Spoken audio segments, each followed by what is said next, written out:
Hello කොහොමද ඔයාලට welcome back ටු මයි YouTube channel. ඉතින් අද මම ඔයාලත් එක්ක ෂෙයා කරගන්නේ මම කලින් පෝස්ට් එකේ දාලා තිබ්බ කැරමල් පුඩින් එක හැදුවේ කොහොමද කියලා. ඔයා මගේ YouTube family එකේ සමාජිකයෙක් නෙවෙයි නම් දැම්ම subscribe කරලා එකතු වෙන්න කියලා ආරාධනා කරනවා. මේකට සිනමන් එනසාල් දාන එක අනිවාර්ය නැහැ. හැබැයි මං කැමති හින්දා සිනමන් කෑලි ටිකක් දාගත්තා. මොකද අපේ ගෙදර සිනමන් කුඩු තිබ්බේ නැහැ. අපිට මේක හදන්න කිරි ඕන වෙනවා. ඉතින් ෆ්‍රෙෂ් මිල්ක් තියෙනවා නම් හොඳයි. එහෙම නැත්නම් කිරි පිටි දිය කරලා ගන්න. ඉතින් ඔයා මතක තියාගන්න කිරි පිටි දිය කරනවා නම් ඇල් වතුරෙන් නැතුව ටිකක් රස්නේ වතුරෙන් දිය කරන්න. එතකොට දිය කරන්න ලේසියි. කැට හිටින්නෙත් නැහැ. හොඳට හැඳි ගාලා කිරි එක හදාගත්තට පස්සේ මෙන්න මෙහෙම ටිකක් නිවෙන්න තියන්න. ෆ්‍රෙෂ් මිල්ක් තියනවා නම් මේ කරදර මුකුත් නැහැ. ඊළඟට අපි යන්නේ ඉම්පෝර්ටන්ට්ම පාර්ට් එකට. කැරමල් හදාගන්න. මේ විදියට පැණි ටිකක් උණු කරගන්න පුළුවන් මොකක් හරි භාජනයක් අරගෙන ලිපේ තියාගන්න. මේ සීනි කොච්චරක් ගත්තද පිටි කොච්චරක් ගත්තද ඒ හැම මෙෂර්මන්ට් එකක්ම මම ඩිස්ක්‍රිප්ෂන් බොක්ස් එකේ දාන්නම්. අපි දැන් ලිප ඔන් කරලා මේ විදිහට සීනි ටික භාජනයට දාගන්නවා. මම කැරමල් එක හදාගන්නේ තනිකරම සීනි විතරක් පාවිච්චි කරලා නෙවෙයි. පැණි ටික චුට්ටක් උණු වීගෙන එනකොට උණු වතුර ටිකක් දානවා. හැබැයි එහෙම දාන්න ඕනේ කියලා දෙයක් නැහැ. තනිකරම සීනි වලින් හදාගන්න පුළුවන්. මෙහෙම ඇඩ් කරද්දී උණු වතුර ටිකක්ම දාන්න. මොකද සීතල වතුර දැම්මොත් පැණි රත් වෙලානේ තියෙන්නේ. ඒක එතනම ගල් වෙන්න බලනවා. හැබැයි ඒක ආයෙම උණු වෙලා දිය වෙලා හරියන අවස්ථාවල් තියෙනවා. ඉතින් බිගිනර් කෙනෙක් විදිහට ඔය කියපු ස්ටෙප්ම ෆලෝ කරන්න. එතකොට ඔයාලට මේක හදාගන්න ලේසියි. මේ බලන්නකො මේකේ බුබුලු දාති තියෙන ලස්සන. ඉතින් කර වෙලා වගේ පෙනුනට එහෙම නැහැ. කර වෙන්නේ නැතුව මේ පාට ගන්න පුළුවන්. නැත්තම් අර වතුර වගේ පාටක් ආවම මට නම් පුඩින් කන්න ඇත්තටම ආසාවක් නැහැ. ඉතින් මේ පාට තියෙද්දි කටට කෙල උනනවා. අනික මාරම රහයි.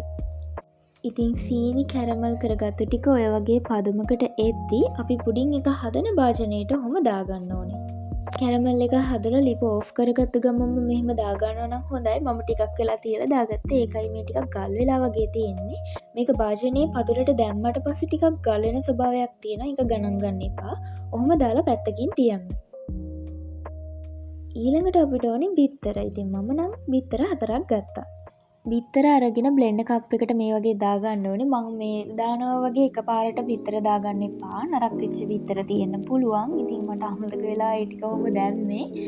ඉතින් එක බිත්තරයක් අන්න නරක් වෙලා තිබුණ නැහැ. ඒක මගේ වාසනාව. හැබැයි ඔයාලා දාද්දි එකින් එක වෙන භාජනයකට කඩලා අරගෙන දාන්න. ඔයාලා ගාව වැනිලා තියෙනවා නම් ටිකක් දාගන්න. ඉතින් නෑ කියලා ප්‍රශ්නිකුත් නැහැ. මම බිත්තර ටික විතරක් තප්පර 30ක් බ්ලෙන්ඩ් කරගත්තා හොඳට. අපි මේකටම සීනි ටික ඇඩ් කරගමු. ඔයා කැමති නම් රස අනුව ලුණු ටිකක් දාගන්න. හැඳි ගණන් දාන්න එපා. pinch of salt. මං කියවනේ ෆ්‍රෙෂ් මිල්ක් තියෙනවා නම් ප්‍රශ්නයක් නැහැ. කිරිම ඇඩ් කරන්න පුළුවන්. ඉතින් ඔයාලා පිටි වලින් හදාගත්ත නම් කිරි ඒ ටික නිවෙන්න තියන්න ඕනේනේ. මොකද රස්නේ පිටින් දාන්න එපා. මම කුරුඳු කෑලි ටිකත් එක්කම දැම්මා. මොකද මේක අපි ඉස්සරහට පෙරලා තමයි ගන්නෙ. රිමයින්ඩර්. ඔයා කෑමක් හදනවා නම් එතන පිරිසිදු තියාගන්නත් වග බලාගන්න. කැරමල් එක නම් මේ භාජනය ඇතුලේ ගල් වෙලා තියෙන්නේ. ඉතින් පුඩින් මිශ්‍රණය මේ මට කලින් කියන්න අමතක වුණා. අර බිත්තරයකට කිරිත් දාලා සීනිත් දාලා ආයෙ චුට්ටක් බ්ලෙන්ඩ් කරගන්න ඕනි විනාඩියක් වගේ. ඉතින් ඒක මෙන්න මේ විදිහට පෙරලා තමයි භාජනයට දාන්නේ. ඊට පස්සේ විනාඩි 30ත් 40ත් අතර කාලයක් හුමාලේ තම්බ ගන්න. ඊට පස්සේ ටිකක් එළියෙන් තියලා තියන්න. මොකද මේක නිවුනට පස්සේ තමයි ෆ්‍රිජ් එකට දාන්න ඕනේ. කලින් ක්ලිප් එක ගත්තට පස්සේ මම මේක ආයෙමත් ස්ටීම් කළා. මොකද හරියට තැම්බිලා තිබුණ නැහැ. ටිකක් අමුවෙන් තිබ්බේ. මේ ඉතින් හරියට තැම්බිලාද බලන්න එක එක ඒවා කරලා තමයි ඔය කැරමල් ටික උඩට ඇවිල්ලා තියෙන්නේ.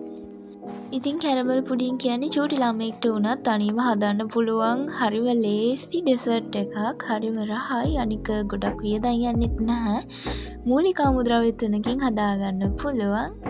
ඉතින් මේක හොඳට සෙට් වුණාට පස්සේ ෆ්‍රිජ් එකෙන් එළියට අරගෙන මේ වගේ පිහකින් පොඩ්ඩක් බුරුල් කරගන්න. දැන් අපිට තියෙන ෆයිනල් රිසල්ට් එක බලන්න. ඔයා හදිසිකාරේ නම් කිසි ප්‍රශ්නයක් නැහැ. ඕක හදපු භාජනයේම තියාගෙන හැන්දක් අරගෙන කන්න. ඉතින් ප්ලේට් එකක් අරගෙන මේක අනිත් පැත්ත හැරෙව්වහම මේක ටිකක් ලස්සනයි. ඔන්න 1 2 3 ටඩා! Wow! මේ තියෙන අපි බලාපොරොත්තු වෙච්ච ලුක් එක. ඉතින් මේකේ සුවඳට පාටට කට පිස්සු වැටෙනවා. ඔයාලා පුඩින් එක හදද්දී ඔයාලගේ මිශ්‍රණයට හරියන භාජනයක් ගන්න. මම නම් ගත්තේ ටිකක් ලොකු භාජනයක්, පොඩි භාජනයක් අපේ ගෙදර තිබ්බේ නැහැ. මේක ස්ටීම් කරද්දී අර කැරමල් එකත් හොඳට පුඩින් මිශ්‍රණයට අල්ලලා තියෙනවා. ඉතින් හොඳට මේ ෆයිනල් ලුක් එක තියෙනවා. බැලූ බැල්මට රස පාටයි. මං කාලා බලලම කියන්නම්කො රස කොහොමද කියලා. මම ගෙදර එක කෑම හැදුවට වැඩිය වීඩියෝස් ගෙනාවේ නැහැ. ඔයිට කලින් කුකින් වීඩියෝ එකක් කරලා තියෙන්නේ පීසා හදන එකක් විතරයි. ඉතින් මට හිතුණා මේක ඔයාලත් එක්ක ෂෙයා කරගන්න. ඒකයි වීඩියෝ එකක් හැදුවේ. ඇත්තටම මේක පුදුම රහයි. අනික හදන්නත් ලේසි. මේ තියෙන්නේ ඔයාලා බලාපොරොත්තු වෙච්ච වීඩියෝ ක්ලිප් එක.